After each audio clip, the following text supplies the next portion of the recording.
बैठ जाइए। आंखें धीरे धीरे बंद कर लीजिए। कोई जल्दबाजी नहीं, कोई आवाज नहीं। बस अपने भीतर की नीरवता को महसूस करें। स्वप्निल शांति में डूबे उस लम्हे को याद करें जब जीवन ने पहली बार आपको छुआ था।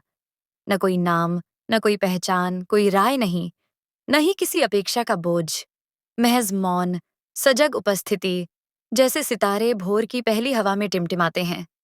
इसी मौलिकता, इसी शांत उपस्थिति को जीवन का आधार समझिए, जिससे एक दिन पूरा अस्तित्व रिश्ता है।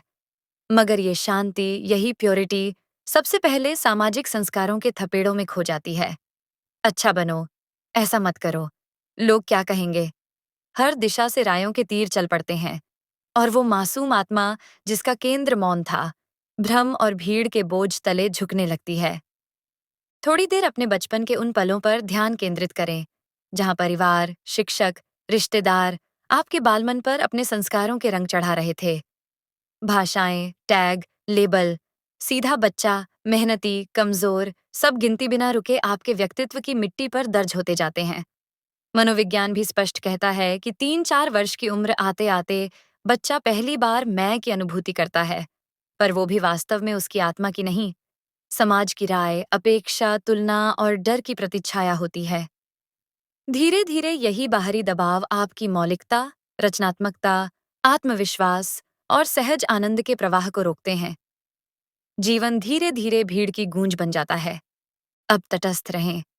गहरी सांसें लेते हुए दिमाग के उन कोनों को देखिए जहां दूसरों की राय गहरे बैठी है। शोध साफ कहता है कि 60% बार जो राय हम दूसरों के लिए बनाते हैं, वो या तो गलत होती है या अधूरी। प्रोजेक्शन बायस जैसे सिद्धांत बतलाते हैं कि हर आदमी अपने डर, दर्द, इच्छा, ईर्ष्या या संस्कार का बोझ अनजाने में दूसरों पर डाल देता है। अगर कोई आपको कमतर, असफल, गलत या कमजोर कहता है, तो वो ज्यादातर अपनी ही अंदरूनी ग्रंथि, कमी या हीनता का दर्पण आपके ऊपर दिखा रहा है।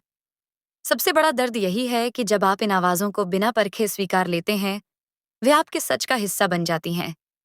अब आप अपने नहीं, औरों के सच में जीने लगते हैं। आराम से अनुभव करें। अपने आसपास की भीड़, घर, स्कूल, सोशल मीडिया, हर जगह धाराएं बह रही हैं, जो आपको किसी न किसी सांचे में ढाल देना चाहती हैं। माता पिता कई बार अपने विफल सपनों को बच्चों की कंधे पर टांग देते हैं। दोस्त अपनी कुंठाएं आलोचना के लहजे में तुम्हारे दिल में उड़ेल देते हैं। और स्कूल, समाज, सबकी अपनी अपनी उम्मीदें और राय का बोझ। यहाँ असली चुनौती यही है, इन सब शोरों, अपेक्षाओं, संख्या, पसंद नापसंद के बीच अपनी सचेत, मौन, मौलिक आवाज पहचानना और उस पर टिके रहना। बहुत से लोग पूरी उम्र भीड़ के सच को जीते हैं, बिना अपनी सच्ची पहचान, अपनी बेचैनी, अपनी ऊर्जा को कभी महसूस किए। अपने भीतर थोड़ी देर ठहरिए, गहराई में सुनिए। ओशो कहते हैं, जब तक हम दूसरों की राय को भीतर जगह देते हैं, हम परछाइयां ही जीते हैं। जैसे जैसे भीतर की खोज, स्वीकार और अपनी भावना की सच्ची पहचान प्रखर होती है, वैसे वैसे बाहरी राय, प्रशंसा या आलोचना महज कागज की नाव बनकर बह जाती है। यही असली होश, असली आत्मसम्मान, असली स्वतंत्रता है। रोज 10 मिनट की चुप्पी में खुद की परछाई, हर लेबल, राय, उपमा, तारीफ, बुराई, उन सबको हवा में उड़ने दो। देखो क्या बचता है। मौन, मौलिकता, निर्भयता। जब दुनिया तुम्हें परखे, हंसते हुए कह दो, यह उनकी राय है, मेरा सच नहीं। थोड़ी देर आंखें बंद कर अपने स्वरूप के भीतर उतरें। ओशो की दृष्टि में जो जितना राय से मुक्त है, वो उतना ही सृजनशील, प्रेमिल और निर्भीक है। समाज की राय, धर्म की आंखें, भीड़ की आवाजें, ये आती जाती रहेंगी। पर जैसे जैसे भीतर का मौन, अपनापन, विवेक मजबूत होगा, बाहरी बिजली सी आवाजें फीकी पड़ती जाएंगी। किसी ने आपको कमजोर कहा, वह उसके अनुभव हैं। किसी ने शानदार कहा, वह भी उसके निजी भाव हैं। आपकी हकीकत बस वही है जो भीतर के मौन, ध्यान और संवाद में आपको अनुभूत हो। संकेत कीजिए, उतर जाइए। हर शब्द, हर राय, हर उपमा से मुक्त होकर अपनी मौलिकता की नदी में। दूसरों की राय तब तक सिर्फ हवा है, जब तक आप उसे भीतर नहीं उतारते। जो भीतर मौन, सच, अपनापन, भरोसा और सहजता है, वही आपकी असली ताकत, वही स्वतंत्रता, वही जीवन की धुरी है। हर दिन खुद से कहिए, मैं वही हूं जो अपने अनुभव, मौलिकता और भीतर की ऊर्जा से बना हूं। नॉट वॉट एनीवन एल्स जजेस और एक्सपेक्ट्स। इसी आत्म स्वीकृति और मौन संवाद से सारा दर्द, सारा भटकाव, सारा बोझ हल्का हो जाएगा। इसी में असली सुख, प्रेम, रचनात्मकता का रहस्य छुपा है। जन्म का वो अलौकिक क्षण जब शिशु दुनिया में पहली बार आंखें खोलता है। कोई नाम नहीं, कोई पहचान नहीं, न कोई मैं, न कोई राय। केवल मौन, केवल निष्कलुष उपस्थिति। जैसे आसमान में एक नन्हा तारा अचानक प्रकट हो जाए। उस मासूम शून्यता के पास दुनिया का कोई भ्रम, कोई जटिलता नहीं है। लेकिन जैसे ही परिवार, समाज, संस्कार और परंपरा की पहली उंगली उस चेतना को छूती है, अच्छा, बेटा बेटी बनो, ऐसा मत करो, लोग क्या कहेंगे जैसी बातें मन में लगातार किसी हथौड़े की तरह गूंजने लगती हैं। ठीक यहीं से उस अबोध आत्मा के भीतर राय, अपेक्षा और संकोच के बीज बोए जाते हैं, जो वक्त के साथ इतनी गहराई तक जड़ पकड़ लेते हैं कि इंसान खुद की असल आवाज ही खो देता है।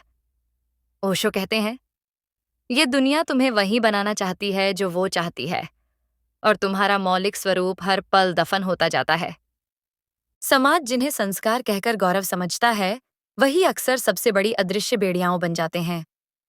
लगातार तुलना, दिशा निर्देश, लेबल, ब्राइट बच्चा, सीधा साधा, मेहनती या कमजोर, गंवार जैसे टैग व्यक्तित्व की पकी मिट्टी पर अंकित होते जाते हैं।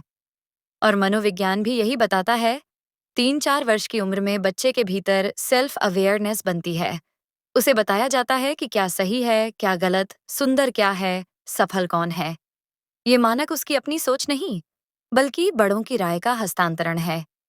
धीरे धीरे इसी राय के दबाव में समूची मौलिकता, रचनात्मकता, आत्मविश्वास और आनंद का स्वाभाविक झरना सूखने लगता है। अब बात है इस राय के असर की।